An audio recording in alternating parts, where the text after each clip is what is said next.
E nos próximos minutos nós vamos conversar, vou trazer um pouquinho das coisas que eu reservei para o nosso estudo de hoje, sobre um tema que certamente não é novidade. Acredito que se a gente está aqui, talvez com a pessoa mais nova no Espiritismo, que tenha 1 mês de casa espírita, já ouviu falar desse tema, possivelmente. É um tema bastante recorrente e a gente poderia abordar vários aspectos desse tema. Eu escolhi alguns recortes porque eu senti que talvez seja algo que não tenha sido repetido tantas vezes quanto a abordagem central. Nós estamos falando então de uma passagem que é uma conversa entre Jesus e um fariseu. Antes de trazer para vocês a passagem do Evangelho propriamente dita, que está anotada no capítulo 3 de João, e também alguns bastidores dessa passagem que nós encontramos no capítulo 14 do livro Boa Nova, sobre essa conversa entre Jesus e Nicodemos, eu queria, digamos assim, preparar um território para que quando a gente chegue na passagem tenhamos mais instrumentos, mais informações para compreender os objetivos de Jesus com essa passagem, ou pelo menos alguns dos objetivos de Jesus com essa passagem, porque certamente não temos condições de encerrar ou concluir os objetivos, o ensino de Jesus com apenas 50 minutos. Mas o fato é que se nós pegarmos uma passagem também bastante conhecida, que está, eu até marquei aqui para que a gente possa ler um trechinho, a passagem de Mateus, anotada por Mateus, lá no capítulo 16, que é aquela passagem que Jesus pergunta aos seus discípulos: quem dizem os homens ser o filho do homem? E eles disseram, uns que é João Batista, outros que é Elias, outros que é Jeremias, ou um dos profetas. Esse pequeno trecho, essa pequena passagem, e a pessoa que vai acertar essa provocação de Jesus logo a seguir é Simão Pedro, e é exatamente uma passagem que Jesus vai dizer, olha, você foi instrumento de Deus para alcançar essa resposta tão inspirada. Mas o que nós gostaríamos de nos ater nesse trechinho é que o senso comum, Jesus está perguntando aí, o que as pessoas, o que a população, a multidão, a massa, o que é que eles dizem? Quem eles dizem que eu sou?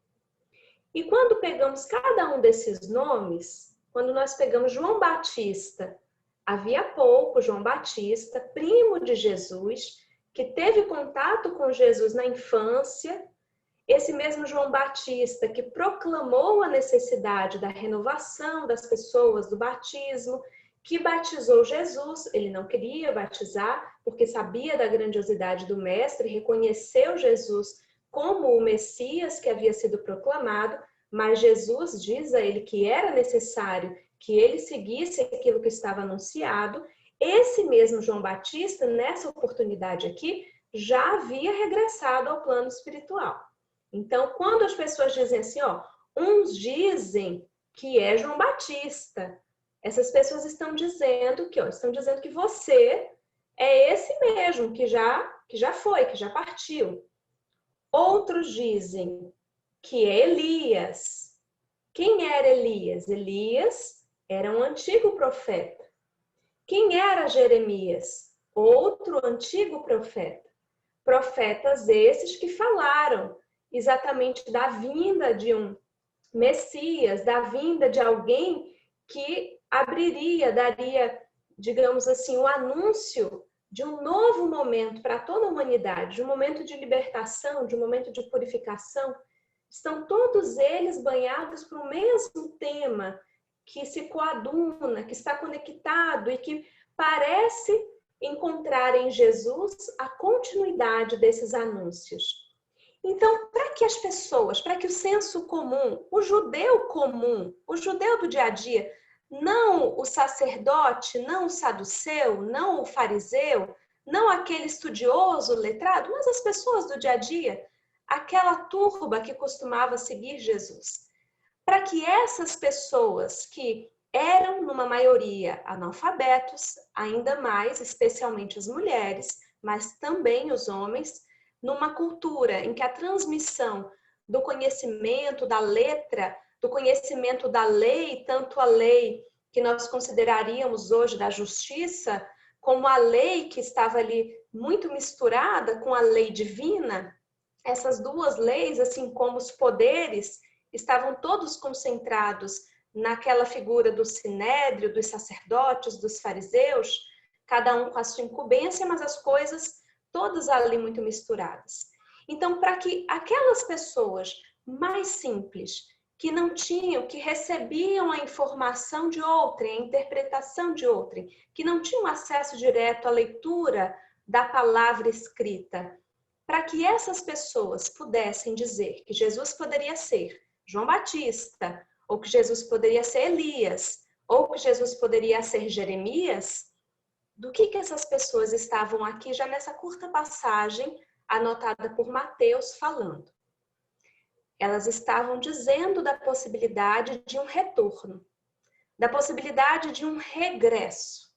Mas aqui é muito importante a gente esclarecer algo que alguns dos estudiosos dessas coisas mais complexas de exegese bíblica nos dizem. Para o judeu comum, é como se houvesse um certo consenso de que os profetas poderiam retornar.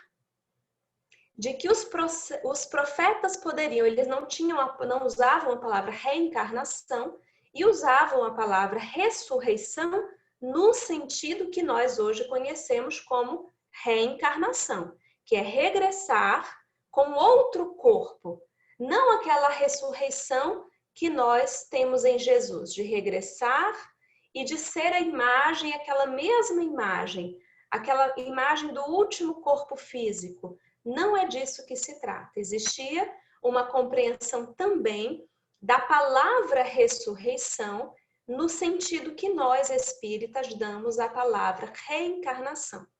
Mas para essas pessoas, para esse senso comum, isso não era algo que todos, um processo, uma lei natural, como nós temos hoje, estudamos, pela qual todas as pessoas estão submetidas, uma lei universal.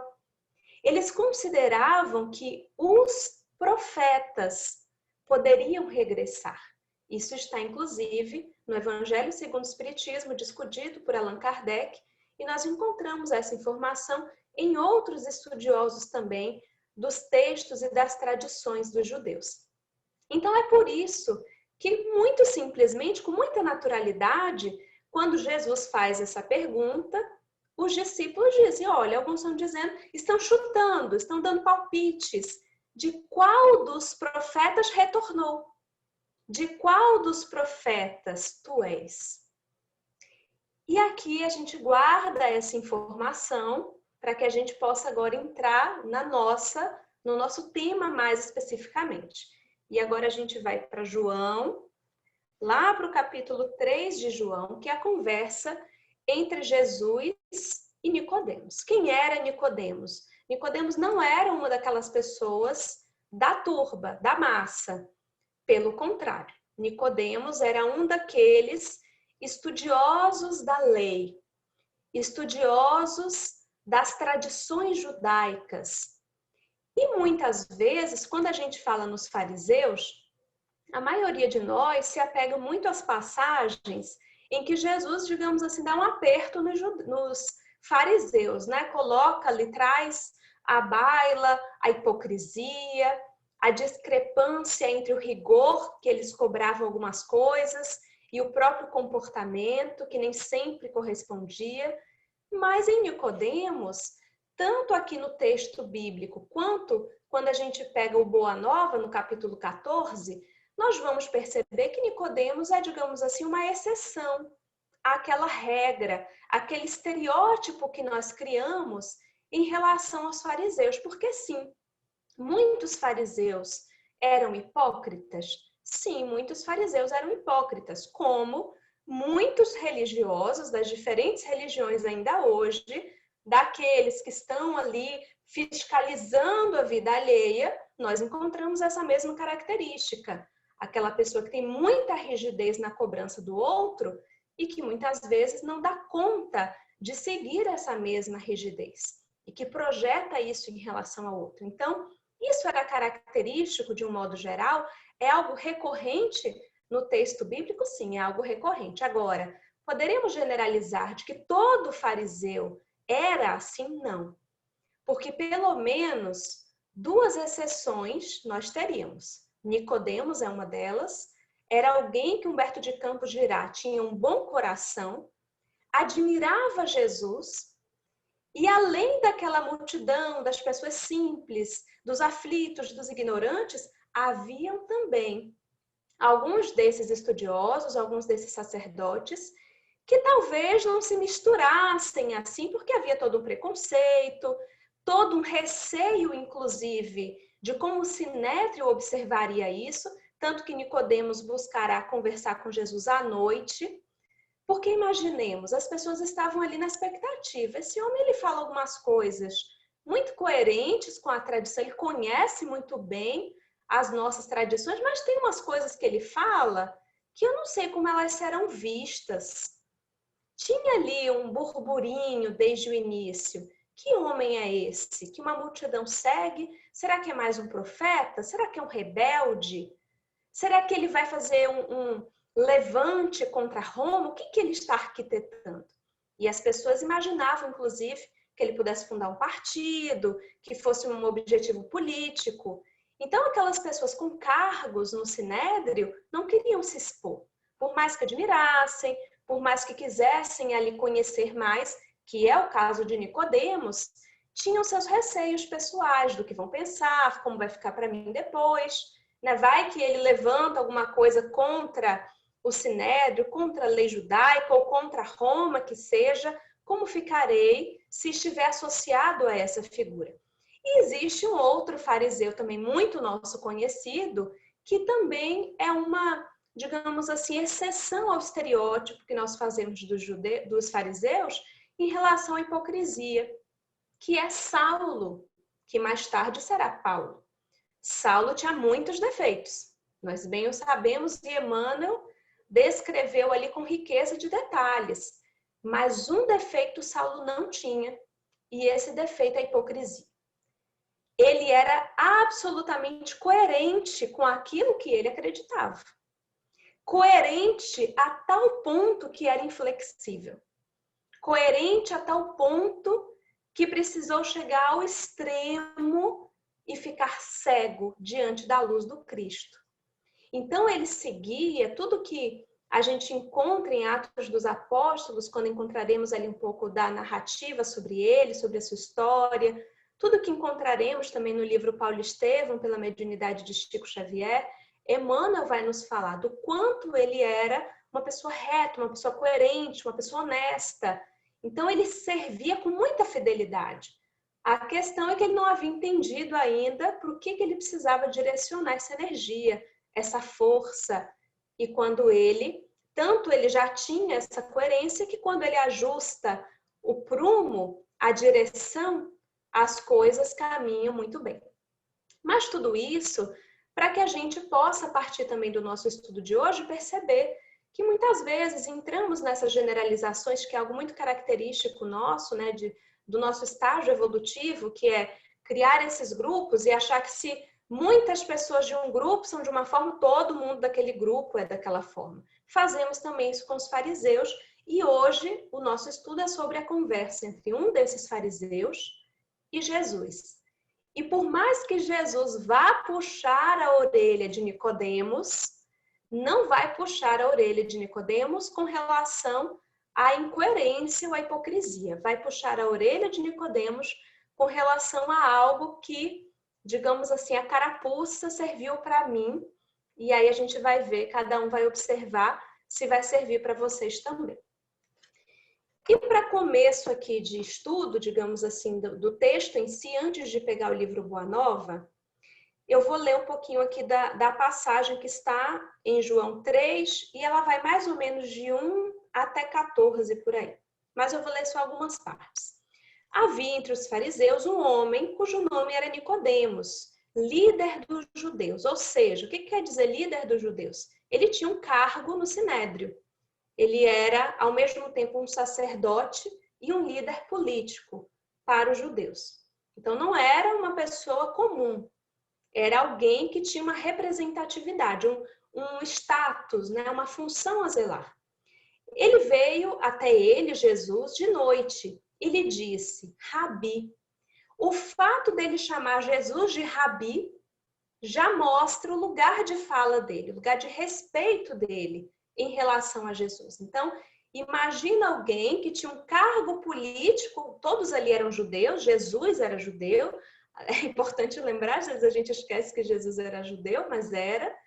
Então, todos judeus, quem que tinha um cargo político? Do plano material, quem tinha um cargo mais importante era Nicodemos. Mas do ponto de vista espiritual, quem tinha um cargo mais importante? Jesus. E qual a forma mais respeitosa de referir-se a alguém que tinha esse lugar espiritual? Rabi, mestre. E é assim que Nicodemos vai começar a sua deferência a Jesus, já dizendo, olha, eu te coloco no lugar de mestre, independente do meu cargo, da minha função, eu estou deixando isso de lado. E eu estou te buscando como um discípulo que segue um mestre. Sabemos que vieste de Deus. Por que ele diz sabemos que vieste de Deus? Porque tinha muita gente ali que estava levantando, digamos assim, uma fofoca, uma notícia de que Jesus poderia ser enviado do inimigo, do daimon, do diabo, do adversário, né, conforme os nomes possíveis daquela época. E ele está dizendo, olha, eu não acredito nisso. Eu acredito, eu reconheço que você é mestre, que você foi enviado por Deus. Em resposta, Jesus lhe disse, amém, amém, eu te digo, que se alguém não for gerado de novo ou do alto, não pode ver o reino de Deus. Essa passagem é tão interessante porque só nela, só nessa fala de Jesus, tem muita coisa que pode causar confusão. E por isso que eu quis ir com vocês, digamos assim, nesse miudinho, para que a gente possa ir desmistificando algumas coisas.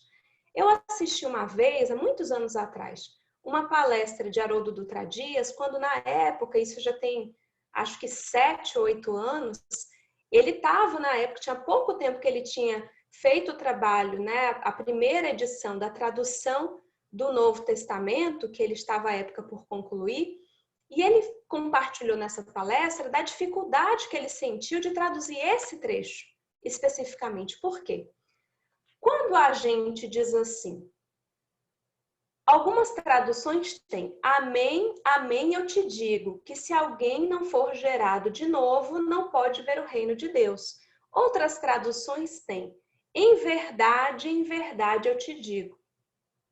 E Haroldo compartilhou nessa palestra que ele quis manter o amém.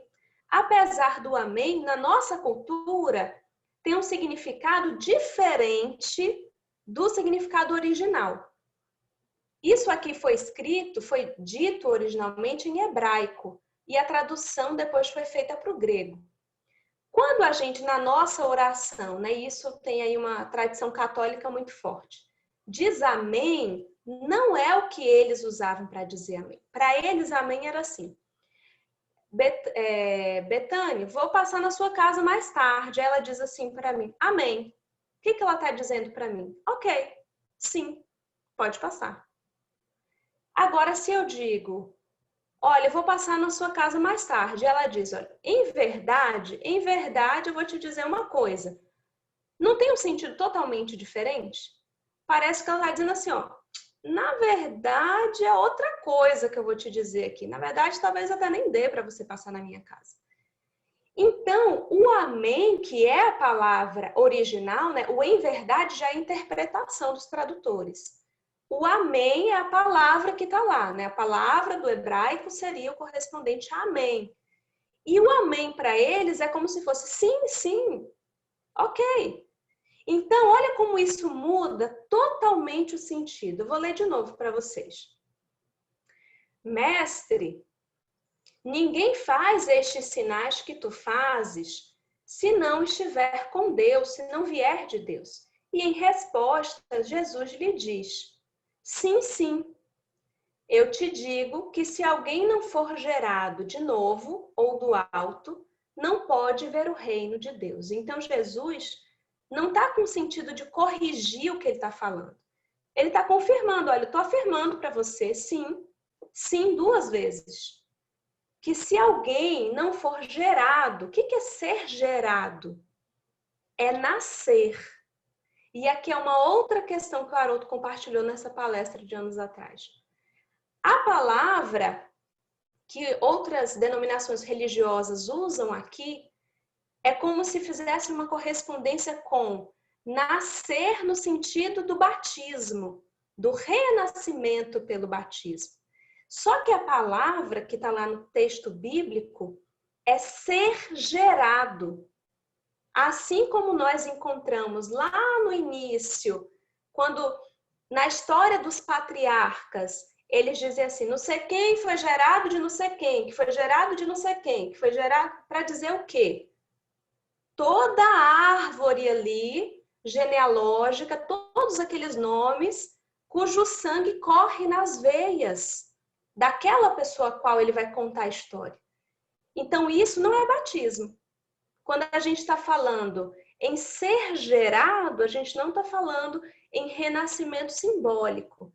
A gente está falando em nascer da carne. E aí ele continua. Nicodemos diz para ele: como pode um homem, sendo velho, ser gerado? Porventura pode entrar pela 2ª vez no ventre de sua mãe e ser gerado? Jesus respondeu. Eu vou substituir o amém por sim, sim, para vocês verem. Sim, sim, eu te digo que se alguém não for gerado de água e espírito, não pode entrar no reino de Deus. O que foi gerado da carne é carne. O que foi gerado do espírito é espírito. Não te maravilhes de que eu lhe tenha dito. É necessário a vós ser gerado de novo ou do alto. O espírito sopra onde quer. Ouves a sua voz, mas não sabes de onde vem, nem para onde vai. Assim é todo aquele que foi gerado do Espírito. Em resposta, Nicodemos lhe disse: como pode ocorrer essas coisas? Sim, não. Como pode ocorrer essas coisas? Em resposta, Jesus lhe disse: tu és mestre de Israel e não sabes essas coisas? Sim, sim, te digo. O que sabemos, falamos, e o que vimos, testemunhamos, mas não acolhes o nosso testemunho. Se vos falei das coisas terrestres e não credes, como crereis se vos falar das coisas celestiais? É como se Jesus estivesse dizendo assim para Nicodemos: olha só, eu estou só te falando de um mecanismo simples, de algo que até o senso comum sabe, mesmo que não entenda a complexidade da lei, mas até o senso comum sabe que os profetas retornam. Como que você, um homem letrado, alguém que estuda, que pesquisa, como você não consegue compreender a naturalidade desse mecanismo? Se eu estou te falando apenas da possibilidade de retorno e você não consegue compreender isso, tá difícil para você assimilar essa ideia? Imagina se eu pego um livro do André Luiz e coloco nas suas mãos. Como que você vai entender? É muito. Então a gente precisa, e isso é uma coisa tão interessante, porque é exatamente esse raciocínio utilizado por Jesus que Allan Kardec vai utilizar. Quando ele vai nos dizer, eu não sei se vocês já tiveram oportunidade de estudar esse trecho, mas ele vai dizer assim, olha, quando você conhecer uma pessoa e você quiser conversar com essa pessoa sobre espiritismo, pergunta primeiro se ela acredita em Deus. Se essa pessoa acredita em Deus, você pergunta se ela acredita na possibilidade da imortalidade da alma. Porque se essa pessoa não acredita em Deus, se essa pessoa não acredita na imortalidade da alma, ou nem quer saber sobre isso, como você vai falar com ela de coisas mais complexas, de desdobramentos da lei divina em relação à natureza humana, que é a natureza espiritual, ao porquê de estarmos aqui, ao que viemos fazer, de onde viemos, para onde voltaremos? É esse mesmo paradigma utilizado por Jesus que Kardec utilizará. Se eu estou te falando de uma faísca da lei divina e para você parece ainda tão confuso, talvez o terreno, o solo do seu coração não esteja ainda preparado para receber essas sementes. E é no livro Boa Nova, no capítulo 14, que Humberto de Campos vai nos dar alguns bastidores dessa mesma passagem, que no Evangelho está mais curtinha, mais enxuta, e que então nós conseguimos compreender que realmente havia um motivo para que Jesus não conseguisse ampliar os horizontes de Nicodemos. Nicodemos tinha interesse, Nicodemos busca Jesus de uma forma humilde, de uma forma respeitosa, mas parece haver um obstáculo. Parece haver algo que bloqueia a capacidade de Nicodemos, apesar de ser alguém que à sua época era um intelectual, ou seja, alguém que se esperaria compreender coisas muito profundas, mas havia ali um bloqueio. E é nesse capítulo que nós citamos que nós perceberemos que bloqueio é esse.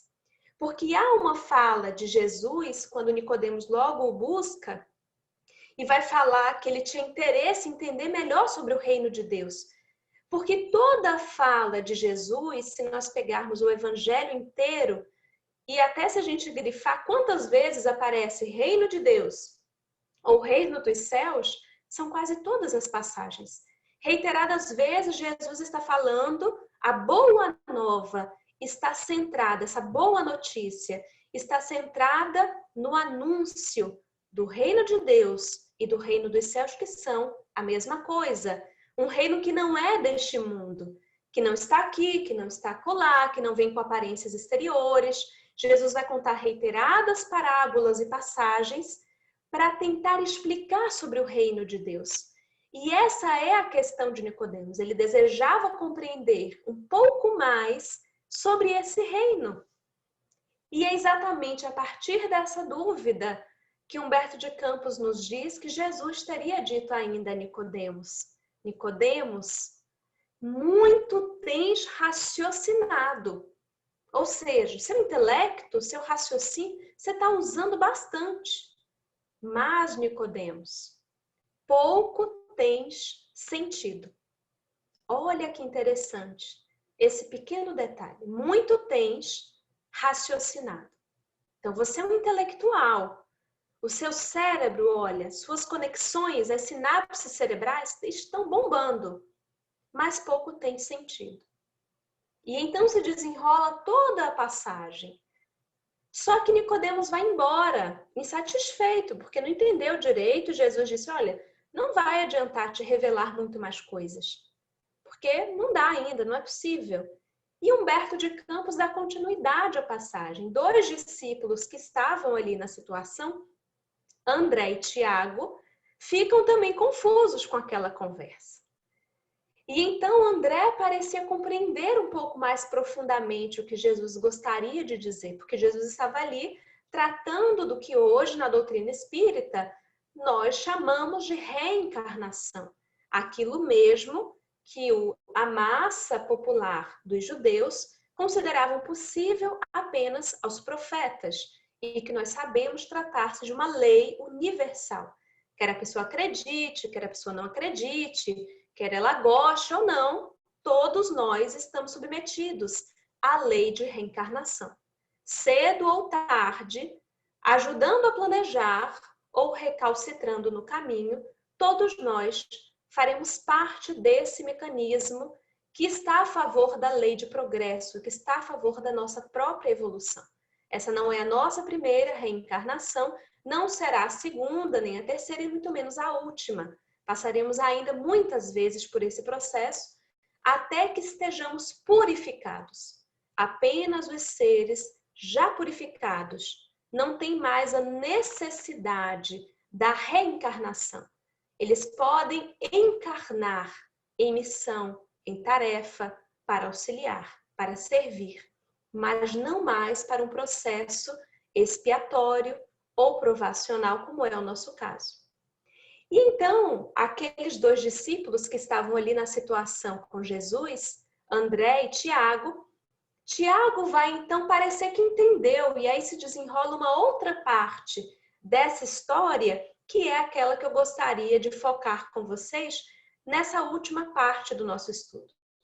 Porque Tiago parece como quem diz assim: ah, olha só, eu prestei bastante atenção, eu acho que eu entendi. Deixa eu falar aqui o meu resumo, mestre, que eu acho que eu entendi bastante. Tiago vai dizer assim, deixa eu só abrir aqui para vocês. Senhor, compreendo agora o mecanismo do resgate. E talvez muitos de nós espíritas compreendamos esse mecanismo de resgate parecido com o Tiago. Por isso que eu acho que a gente tem que agora prestar muita atenção se a gente vai se identificar com a fala de Tiago, para que a gente perceba o que Jesus vai falar sobre isso. Murmurou Tiago, externando a alegria do seu entendimento. Ele estava orgulhoso de ter entendido. Mas observo que, desse modo, o mundo precisará sempre do clima do escândalo e do sofrimento.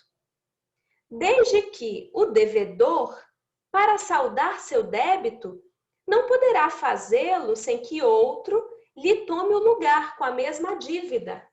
Ou seja, na interpretação de Tiago sobre a reencarnação, esse retorno, é como se fosse assim: eu agrido alguém e aí na próxima encarnação eu vou ser agredido por essa pessoa. E aí parece que não acaba nunca. Porque eu fui o assassino de alguém, depois eu sou a vítima de alguém, depois eu sou assassino de alguém. E onde que nós vamos parar? O mestre apreendeu a amplitude da objeção e esclareceu aos discípulos perguntando: dentro da lei de Moisés, como se verifica o processo da redenção? Tiago meditou um instante e respondeu: também na lei está escrito que o homem pagará olho por olho, dente por dente. Então, por que Tiago cita esse trecho? Porque ele está dizendo assim, eu acho que é isso aí mesmo, mestre. Olha como casa direitinho. Na lei está dizendo, olha, a gente vai pagar olho por olho, dente por dente. Então, a gente volta para pagar o que fez e assim parece que está eternamente todo mundo pagando. Tem sempre um devedor, tem sempre um pagador. Tem sempre um devedor, tem sempre um pagador. E olha o que Jesus vai dizer. Quantas vezes, meus amigos, nós, espíritas, dizemos assim, vemos alguém sofrendo e aí a gente diz assim, ou pensa, essa pessoa deve estar pagando alguma coisa muito grave que fez. Aí tem um conhecido que está lá no sufoco no hospital e o primeiro pensamento da pessoa é, mas nossa, deve ter feito alguma coisa, né, para estar passando por isso. Esse é o raciocínio de Tiago. É exatamente esse o raciocínio de Tiago. Então vamos ver o que Jesus vai dizer sobre isso. Também tu, Tiago, está procedendo como Nicodemos, replicou Jesus com generoso sorriso. Como todos os homens, aliás, tens raciocinado, mas não tens sentido. Ainda não ponderaste, talvez, que o primeiro mandamento da lei é uma determinação de amor. Acima do não adulterarás, do não cobiçarás, está o amar a Deus sobre todas as coisas, de todo o coração e de todo o entendimento. Como poderá alguém amar o Pai aborrecendo-lhe a obra? Contudo, não estranho a exiguidade, a falta de visão espiritual com que examinaste o texto dos profetas. Todas as criaturas hão feito o mesmo. investigando as revelações do céu com o egoísmo que lhes é próprio. Organizaram a justiça como o edifício mais alto do idealismo humano e, entretanto, colocam o amor acima da justiça do mundo e tenho ensinado que só o amor cobre a multidão dos pecados. Se nos prendemos à lei de Talião, somos obrigados a reconhecer que onde existe um assassino, haverá mais tarde um homem que necessita ser assassinado. Mas com a lei do amor, compreendemos que o verdugo e a vítima são dois irmãos, filhos de um mesmo pai. Basta que ambos sintam isso para que a fraternidade divina afaste os fantasmas do escândalo e do sofrimento. Ainda uma passagem que casa perfeitamente com essa fala de Jesus. Há um capítulo, em verdade, salvo engano, é o capítulo 122 do livro Pão Nosso, de Emmanuel, em que ele vai comentar uma passagem e ele vai falar sobre o pecado e o pecador. Em nenhum momento Jesus quis o mal ou quis a morte do pecador, mas sim o fim da iniquidade, o fim do próprio pecado. Mas em relação a quem erra, a quem cai, ao pecador, o objetivo da lei divina é sempre o reaprendizado. E a reencarnação faz parte desse mecanismo de refazimento, desse mecanismo de reaprendizado, desse mecanismo de reajuste à lei divina. O objetivo jamais é a punição, a vingança ou o extermínio. Porque não existe absolutamente ninguém que esteja fora ou apartado do amor de Deus. Cada um de nós está absolutamente mergulhado nesse instante no amor divino. André Luiz dirá em uma de suas obras que cada um de nós está nesse instante, encarnados e desencarnados, quais peixes no oceano, mergulhados no fluido cósmico universal, que funciona como se fosse o sopro do Criador, o hausto do todo sábio. Portanto, se Deus é amor, se estamos mergulhados no fluido divino e no fluido criador, estamos quais peixes no oceano, mergulhados e nos movimentando no amor de Deus. Poderemos não nos aperceber disso, não nos dar conta, não sentir, porque é disso que se trata a fala de Jesus. Muitos de nós têm raciocinado, têm pensado exaustivamente sobre aspectos da lei de Deus, mas continuam sentindo-se órfãos, sentindo-se apartados, sem perceber que nós estamos mergulhados nesse amor, sem perceber que existe uma correnteza divina que a todo instante nos atrai para o bom, para o belo, para a frente e para o alto, como diria Leon Denis. E quando nos equivocamos, recalcitramos, nos rebelamos, nós não estamos fora de Deus ou fora da lei. Estamos apenas nadando num sentido diferente, nadando contra a correnteza. E só quem já nadou contra a correnteza ou já se afogou, sabe como é difícil, porque a correnteza do amor divino é irresistível. Cedo ou tarde nos cansaremos, cedo ou tarde nos entregaremos a essa correnteza cujo destino final é o retorno à lei. Porque, segundo Pietro Baldi, existem leis, existem leis, existem leis. Uma dessas leis é a reencarnação. Assim como a gravidade é uma lei já estudada pela física, chegará o dia em que todos nós teremos consciência de que estamos submetidos à lei da reencarnação, de que não adianta brigar, negar, não adianta sequer alterar o texto bíblico para que essa concepção deixe de existir. Porque mesmo aqueles que negam essa possibilidade reencarnarão, cedo ou tarde, como todos nós que aqui estamos.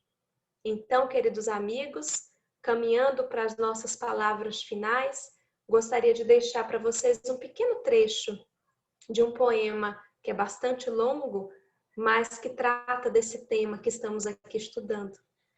Existe um poema, ele é de Castro Alves, chamado Marchemos, e um dos trechos diz assim: há mistérios peregrinos, no mistério dos destinos, que nos mandam renascer.